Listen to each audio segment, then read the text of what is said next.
Olá pessoal, sejam bem-vindos à nossa aula de número 9 do curso de elaboração de planos de negócios, e hoje nós vamos examinar como deve ser feito o plano de negócios a partir de um modelo.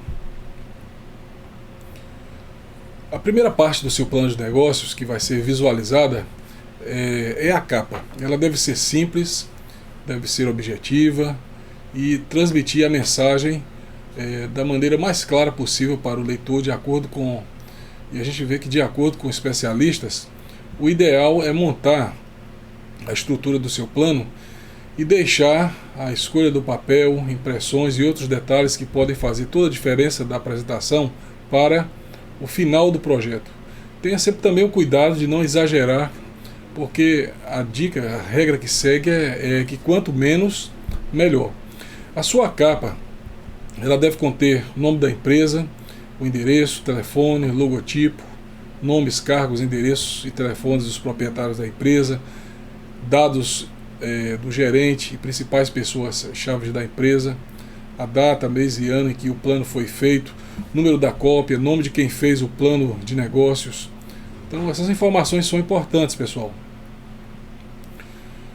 Com relação ao sumário executivo, ele pode ser considerado a parte mais importante de um plano de negócios. A primeira coisa a ser lida pelos potenciais investidores é o sumário executivo, e por isso ele deve ser sempre bem explicado. E nessa parte você deve convencer o leitor que o seu negócio é bom e vale a pena. Deve-se fazer aqui também uma análise de qual é o público, público-alvo no caso, os seus pontos fortes, as suas vantagens. O sumário deve ser feito depois de tudo ser analisado, e é nessa parte que você deverá mostrar a viabilidade do seu negócio. Então aqui use o bom senso e não escreva mais que 2 páginas, e estamos recomendando isso porque o conteúdo será mais detalhado. Esse conteúdo já foi detalhado também nas aulas anteriores. Então o sumário executivo ele deve ser claro, deve ser objetivo e atraente. Além disso, ele deve demonstrar a empresa, o cenário de atuação da empresa e o negócio que a empresa vai realizar. Lembre-se de que não se trata de uma introdução, mas sim de um sumário com seus pontos mais importantes, pessoal. Então o sumário ele deve conter objetivos, indicando como a empresa está estruturada, incluindo as suas atividades, produtos e serviços, dados do empreendimento, atribuições, direitos e deveres dos responsáveis. É indicado adicionar qual é a formação, o conhecimento, a experiência de cada profissional, dados dos serviços e produtos, o mercado, as necessidades dos consumidores, parceiros, se houver, no caso, a necessidade de parceiros, coloque quais e justifique o motivo, a missão da empresa, projeção financeira, coloque a expectativa para, no mínimo, dessa projeção de 3 anos, o enquadramento tributário, a previsão de vendas, explique a projeção da demanda, a expectativa a longo e curto prazo, a vantagem competitiva, qual a diferenciação da empresa no mercado, forma jurídica, resumo dos principais pontos do plano de negócio, setores de atividades, fontes de recursos, dados dos empreendedores, a experiência profissional e atribuições, dados do empreendimento, pontos importantes no desenvolvimento do projeto, estratégia comercial, motivação e objetivos dos participantes no processo, o projeto, o produto, a ideia, o histórico da companhia e dos seus sócios, a nova ideia e o seu posicionamento no mercado, e também, caso haja a necessidade de financiamento, outros dados também deverão constar, tá bom, pessoal? Bem, aqui vai um resumo dos principais pontos então do plano de negócio, e você vai ter que fazer um curto relato com suas principais características, incluindo questões de como estas que estão aí, né? O que é o negócio, qual a localização da empresa, os principais produtos e serviços, total do capital a ser investido, quem serão os seus principais clientes, qual será o faturamento mensal, quanto de lucro espera obter do negócio, quanto tempo de retorno espera obter do capital investido. Então, esses dados todos são importantes, pessoal. Outra questão importante tem relação com dados dos empreendedores, a experiência profissional e atribuições. E nessa parte você deverá colocar todos os dados dos responsáveis que irão administrar o negócio. E o ideal é adicionar seus conhecimentos, experiências anteriores e habilidades. E no final dessa aula ainda vamos dar também algumas dicas para você escolher bons sócios para o seu negócio. Bem, dados do empreendimento. Você deve adicionar nessa parte o nome da empresa, o número de inscrição no CNPJ, o Cadastro Nacional de Pessoas Jurídicas, se já estiver cadastrada, e se ainda não tiver o registro, coloque apenas o número do seu CPF. Missão da empresa. A missão deve ser definida, ou pode ser definida pela função que ela exerce em sua área de atuação, ou seja, é o motivo de sua existência hoje e também simboliza o seu ponto inicial, porque classifica e direciona o seu negócio. Para definir qual a missão da sua empresa, analise qual é o seu negócio, o que é importante para seus empregados, sócios, fornecedores, comunidade, o que é valor para o consumidor e quem é o consumidor. Como exemplo, imagine uma locadora de veículos. Sua missão é oferecer soluções de transporte através do aluguel de carros e sempre buscando a excelência. Outro ponto aqui são os setores de atividades. Então estabeleça qual o negócio de sua empresa e depois defina em qual setores a sua empresa pretende atuar. E abaixo nós vamos dar algumas explicações sobre os principais setores da economia. Veja aí na sua tela. A primeira delas é o comércio. Essas são as empresas que já vendem as mercadorias diretamente ao consumidor, como por exemplo o comércio varejista, ou compra do fabricante para a venda no varejo, como é o comércio atacadista. E como exemplos nós podemos citar lojas de bolsas, papelaria, distribuidores de bebidas. No setor de prestação de serviços, o objetivo dessas empresas é oferecer o próprio trabalho ao consumidor. Como exemplos nós podemos citar a lavação de carros, as oficinas mecânicas, o trabalho da costureira. No setor agropecuário, a atividade principal desse negócio está relacionada com o cultivo do solo para produzir vegetais. Temos como exemplo aí as hortaliças, legumes, frutos, cereais, sementes, a criação de animais. E exemplos disso aí a gente pode dar a apicultura, cultivo de morangos, criação de peixes. O outro setor é a indústria, pessoal. O objetivo dessas empresas é transformar matérias-primas em produtos prontos manualmente ou com a ajuda de máquinas. E isso engloba desde o artesanato até a produção de instrumentos eletrônicos. Como exemplos, nós podemos citar a marcenaria, a confecção de roupas e sapatos, fábrica de móveis. E por aí, nesse segmento, nós temos várias outras áreas de atuação. Bem, outro elemento importante diz respeito à forma jurídica da empresa. A constituição formal é o primeiro passo para a existência de uma empresa, porém, para isso, definir sua forma jurídica é essencial. A forma jurídica indica o modo pelo qual ela será tratada pela lei, assim como o seu relacionamento jurídico com terceiros. E para as micro e pequenas empresas, de formas jurídicas mais comuns, nós vamos encontrar aí, por exemplo, o microempreendedor individual, que é o MEI. Essa forma é para pessoas que trabalham por conta própria, se legalizam como pequenos empresários. Sua inscrição pode ser feita gratuitamente pela internet, no portal, por exemplo, do empreendedor.gov.br. A outra forma jurídica é do empresário individual. Essa forma é para as pessoas físicas que realizam atividade econômica organizada para a produção ou circulação de serviços ou bens. Responde com o seu patrimônio pessoal pelas obrigações contraídas pela empresa. Então esse detalhe é importante. O dono ele vai responder com o seu patrimônio pessoal. Outra forma jurídica é a empresa individual de responsabilidade limitada, as EIRELIs, né? Essas empresas são constituídas por uma única pessoa, que é o titular da totalidade do capital social. Nesse caso, a empresa responde por dívidas apenas com seu patrimônio e não com os bens pessoais do titular. Outra forma é a sociedade limitada. Ela é indicada para um sócio composto por no mínimo 2 sócios, sendo pessoas físicas ou jurídicas. Todos respondem solidariamente pela integralização do capital social, porém, a responsabilidade de cada sócio é limitada ao valor de suas cotas. Bem, pessoal, com relação ao enquadramento tributário, o Simples Nacional ele é destinado a empresas que irão se beneficiar da redução e simplificação dos tributos, além do recolhimento de um imposto único.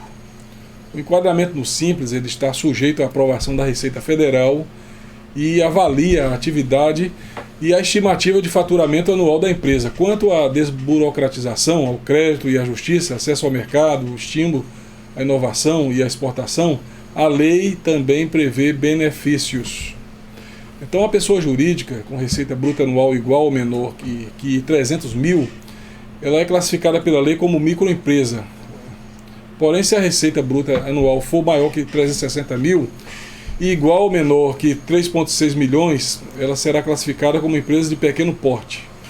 O Simples Nacional ele abrange tributos e contribuições para as ME e as EPPs, as empresas do tipo IRPJ, CLSS, PIS, PASEP, COFINS, IPI, ICMS, ISS. Então, o Simples Nacional vai abranger tributos exatamente desses tipos que foram acabados de serem citados aí, tá bom? Além disso, o microempreendedor individual, ele também foi criado e indicado para pessoas que trabalham por conta própria e se legalizam como pequenos empresários com receita bruta anual de 81 mil. E no caso, aqueles que são optantes pelo Simples Nacional.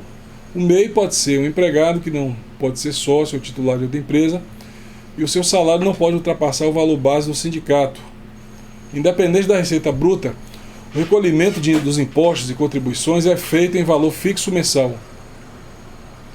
Bem, pessoal, com relação ao capital social, ele é representado por todos os recursos colocados pelos proprietários para a criação do negócio, como dinheiro, ferramentas, equipamentos. Ao conseguir elaborar o plano financeiro do seu empreendimento, você irá saber qual o total do capital a ser aplicado. Se você tiver sócios, será necessário definir qual o valor desse capital que cada sócio irá investir e o seu percentual. Com relação à fonte de recursos, nessa parte você deverá definir de qual forma os recursos para a implantação da empresa serão obtidos. Você poderá contar com recursos próprios de terceiros ou ambos para o início das atividades. Recursos próprios incluem a aplicação por parte dos proprietários de todo o capital necessário para a abertura do negócio. Já a busca de investidores ou de empréstimos junto a instituições financeiras está relacionada com os recursos de terceiros. O histórico da companhia ou a experiência profissional do empreendedor devem ser adicionados também nesse documento. Pense como a ideia nasceu e como ela foi introduzida na companhia, coloque se é uma empresa nova ou não, e se sim, por qual motivo decidiu criar uma. Adicione também de que forma é que a experiência passada dos empresários pode ajudar para o sucesso do projeto. Além disso, coloque o motivo pelo qual a companhia existe. Uma companhia ela é definida principalmente pela sua missão de negócio, pessoal.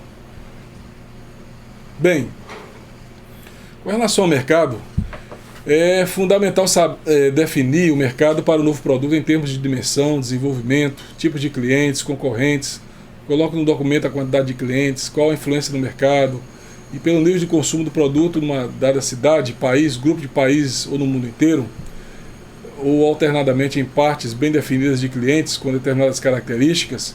É importante avaliar o tamanho do mercado. Tenha certeza que a fundamentação que está apresentando é sustentada em fatos e sempre que possível em dados de mercado criados por entidades credíveis, tenha cuidado, porque o mercado deve ser analisado por diversas fases, como o desenvolvimento, crescimento, maturidade e declínio. Então, pessoal, esse elemento aqui é muito importante. O projeto, produto ou ideia. Faça um resumo do projeto e sumário das atividades a serem desenvolvidas. Nessa etapa, você deve resumir o desenvolvimento da ideia, acionando os principais objetivos já atingidos. O destaque sempre deverá ser dado ao produto e serviço, incluindo temas como licenças ou patentes, e também uma descrição exata do processo produtivo, pessoal. Lembre-se sempre de ser realista, porque todas as etapas que você considerar importantes no lançamento do produto e serviço devem ser descritas, e deve ser considerado também o tempo utilizado para cada atividade, com ou sem constrangimentos, e considerando como tempo efetivo a soma dos dois. Bem, avançando aqui, com relação à motivação e objetivos dos participantes do processo, desenvolver um projeto é uma etapa que precisa de muita atenção. E quando um projeto começa, normalmente apenas as pessoas que o promovem no caso, estão inclusas, além de sua motivação e força de vontade. As causas da motivação podem variar muito e resultar de afinidades com o projeto, do conhecimento de mercado, da experiência profissional, do desejo de ganhar mais dinheiro e considerações pessoais, como a possibilidade de ser útil, de criar empregos e de ajudar pessoas. Bem, aqui nós temos aqui pontos importantes do desenvolvimento do projeto. Fazendo uma reflexão sobre os pontos críticos, será possível antecipar as ações necessárias e os recursos que deverão ser mobilizados, diminuindo os riscos relacionados ao projeto. A análise dos pontos deve permitir que os promotores se preparem para planos de contingência, ou seja, o que fazer se situações inesperadas surgirem, de forma a diminuir os riscos do projeto, pessoal. Outra questão aqui tem relação com o produto e serviço. É importante saber explicar a tecnologia envolvida em termos simples, definindo o que é o produto ou serviço e por que as pessoas vão querer comprar. No caso de produtos que demandam a existência de um processo produtivo físico, com máquinas e materiais, por exemplo, é necessário detalhar esse processo em todos os componentes necessários para o lançamento do projeto. A produção pode causar compromissos significativos com o investimento de capital para espaço e equipamentos, o que pode necessitar de financiamentos elevados. Então a dica aqui é que você deve verificar a possibilidade e viabilidade da terceirização. E aqui você também deve pensar em analisar todos os custos da produção. Você irá produzir o produto ou vai terceirizar esse trabalho? Essas questões aí são importantes. Quais são os custos da sua produção? Qual é exatamente o equipamento necessário? Qual é o seu custo? Qual é a quantidade de matéria-prima que precisará ser adquirida? Quais são os seus fornecedores? Qual é o tempo de entrega após a ordem de compra? Outra questão importante é a estratégia comercial. Olha, antes de tudo é necessário definir um preço para o produto. Será um pouco mais difícil se o produto ou serviço for algo completamente novo e diferente. Porém, é possível definir um preço com base no valor acrescentado que o produto vai oferecer ao seu consumidor. Adicionando todos os recursos relacionados à produção, marketing e distribuição do produto numa base unitária, temos então o valor mínimo para o produto. Esse é o valor a partir do qual devemos estabelecer depois o valor final com base em margens típicas de mercado ou análise de valor percebido pelo cliente. E aqui, pessoal, o marketing é um procedimento que tem como objetivo identificar e avaliar as necessidades do cliente. Com isso, definir uma estratégia clara para os satisfazer, envolvendo, se possível, profissionais com experiência nessa área. Depois de decidir qual estratégia de marketing usar, é preciso definir e implementar a cadeia de vendas. E aqui você deve verificar questões como a identificação de clientes potenciais, a estratégia de vendas, clientes-alvo, de acordo com critérios de segmentação, a logística. Então um plano, pessoal, deve ser criado a partir daqui, levando em consideração as ações a desenvolver, as forças de vendas a envolver, os distribuidores, as formas de aconselhamento, os agentes e a produção dos meios publicitários. E também aqui é importante que a gestão e monitoração desse plano sejam efetivas por forma ou de forma a proporcionar que sejam executadas as ações em causa com a regularidade certa e que os resultados serão, no caso, devidamente concluídos. Tá bom, pessoal? Bem, com relação ao produto e serviço, é importante saber explicar as tecnologias, como nós já dissemos, verificar a viabilidade da terceirização, analisar os custos da produção, qual a quantidade de matéria-prima que será necessária, os fornecedores, o tempo da entrega após a compra. Então tudo isso aí é importante. Outra questão aqui legal é a projeção financeira. Toda empresa ela necessita de uma projeção financeira ao fazer seu plano de marketing, principalmente quando se busca ajuda de verbas para um empreendimento. Então os investidores eles precisam saber se o planejamento faz sentido e quando e como receberão esse investimento. E talvez você pergunte até acerca de quais são os benefícios de projeções financeiras. Elas ajudam a tomar decisões, a determinar investimentos, a comparar alternativas, ajudam a incorporar dados reais de acordo com cada período que termina, ao invés de usar apenas estimativas. Também ajudam a reunir dados quantitativos e calcular projeções de vendas, investimentos, receitas, despesas, lucros, impostos e fluxos de caixa. Elas ajudam também com os componentes da projeção financeira, projeção de fluxo de caixa, custo dos levantamentos e pesquisas iniciais, custo de aprovações e certificações, custo de atender cada venda feita, são os fretes e impostos. Bem, pessoal, com toda essa exposição, nós já estamos chegando ao fim dessa aula. Pedimos a vocês que assistam novamente os vídeos, e de maneira especial aqueles onde ainda vocês têm alguma dúvida, leiam as apostilas, façam pesquisas, procurando entender com mais profundidade todos os conceitos que foram compartilhados aqui. Um abraço para todos, tá bom? E bons estudos.